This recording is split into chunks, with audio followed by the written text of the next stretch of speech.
का महान्यायवादी। भारत का महान्यायवादी,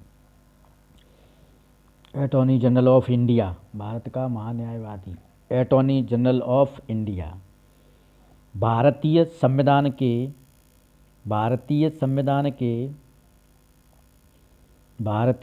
के भाग 5 अनुच्छेद 76 के अनुसार भारत के महान्यायवादी पद की व्यवस्था की गई है। यह देश का सर्वोच्च कानूनी अधिकारी माना गया है। इसकी नियुक्ति, महान्यायवादी की नियुक्ति, तो महान्यायवादी की नियुक्ति राष्ट्रपति द्वारा सरकार की सिफारिश पर की जाती है। योग्यताएं, महान्यायवादी की योग्यताएं वही होना चाहिए जो उच्चतम न्यायालय के न्यायाधीश के लिए होती हैं। जैसे नंबर 1 वह भारत का नागरिक होना चाहिए। नंबर 2 उच्च न्यायालय के न्यायाधीश के पद पर 5 वर्ष का अनुभव प्राप्त किया हो या उच्च न्यायालय में 10 वर्ष वकालत का अनुभव प्राप्त किया हो। नंबर 3 राष्ट्रपति के मतानुसार न्यायिक मामलों का योग्य व्यक्ति हो। कार्यकाल यानी कि महान्यायवादी का कार्यकाल और पदमुक्ति। भारत के महान्यायवादी का कार्यकाल निश्चित नहीं है, ना ही इसे पदमुक्त करने की प्रक्रिया का वर्णन भारतीय संविधान में किया गया है। यह केवल राष्ट्रपति के प्रसाद पद तक बने रह सकता है। कभी भी राष्ट्रपति को त्यागपत्र देकर पदमुक्त हो सकता है।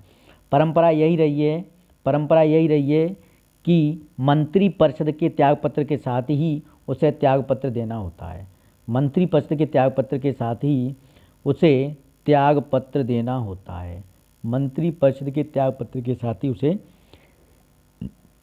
देना होता है। अगला, वेतन भत्ते। महान्यायवादी के वेतन भत्तों का निर्धारण संविधान में नहीं किया गया है। राष्ट्रपति द्वारा निर्धारित पारिश्रमिक मिलता है। सामान्यतः इसे संसद के सदस्य की तरह वेतन भत्ते मिलते हैं। अलग, कार्य एवं शक्तियाँ। महान्यायवादी की कार्य एवं शक्तियाँ। भारत के संविधान के अनुच्छेद 105 के अनुसार वो कानूनी अधिकारी के रूप में निम्न कार्य करेगा। नंबर 1, भारत सरकार को विधि संबंधी ऐसे विषयों पर सलाह दे जो राष्ट्रपति द्वारा सौंपे गए हों। संविधान या अन्य विधि द्वारा सौंपे गए कार्यों का निर्वहन करे। नंबर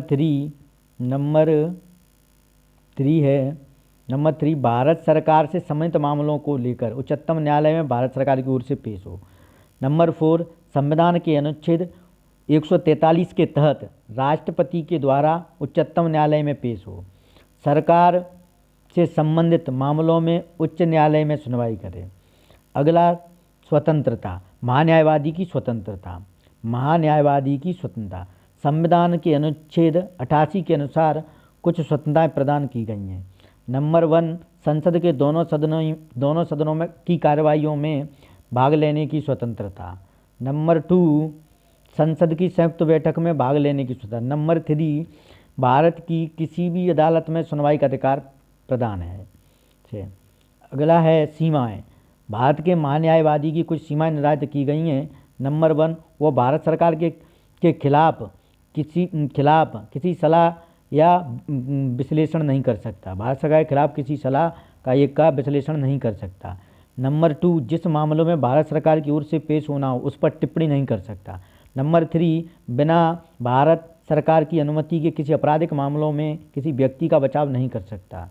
नंबर 4 भारत सरकार की अनुमति के बिना किसी परिषद या कंपनी के निदेशक का पद ग्रहण नहीं कर सकता।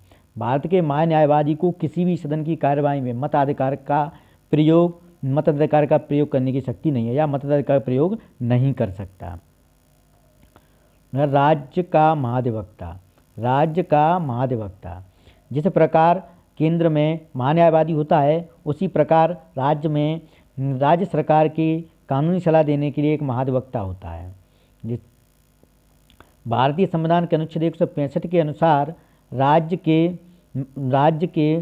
महाधिवक्ता की व्यवस्था की गई है। यह एक राज्य का सर्वोच्च कानूनी अधिकारी होता है। राज्य का कानूनी अधिकार जिसे भारत के महान्यायवादी का अनुपूरक माना गया है, जिसे भारत के महान्यायवादी का अनुपूरक माना गया है।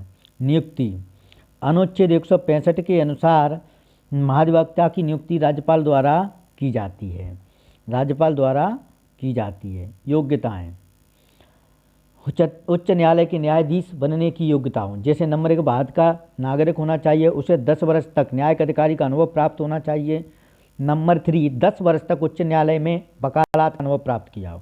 कार्यकाल और पदमुक्ति, कार्यकाल और पदमुक्ति, कार्यकाल और पद संविधान में इसके कार्यकाल और पदमुक्ति संबंध में कोई प्रावधान नहीं है। सामान्यतः राज्य मंत्रिपरिषद की समाप्ति के साथ ही अपना त्याग पत्र दे देता है, लेकिन कभी भी अपना त्याग पत्र राज्यपाल को देकर पदमुक्त हो सकता है। कार्य एवं अधिकार, कार्य एवं अधिकार यह राज्य का प्रमुख कानूनी अधिकारी होता है जो महाधिवक्ता के रूप में निम्न कार्य करता है, जो महाधिवक्ता के रूप में निम्न कार्य करता है। नंबर 1 राज्य सरकार को विधि संबंधी विषयों पर सलाह देना। नंबर 2 ऐसे कर्तव्यों का पालन करना जो राज्यपाल द्वारा सौंपे गए हों। नंबर 3 संविधान और अन्य विधियों द्वारा प्रदान किए गए कार्यों का निर्वहन करना।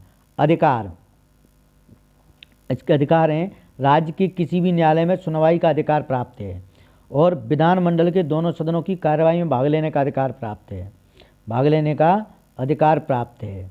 नंबर 3 वो संयुक्त अधिवेशन में विधानसभा के संयुक्त अधिवेशन, विधानमंडल के संयुक्त अधिवेशन में भाग ले सकता है।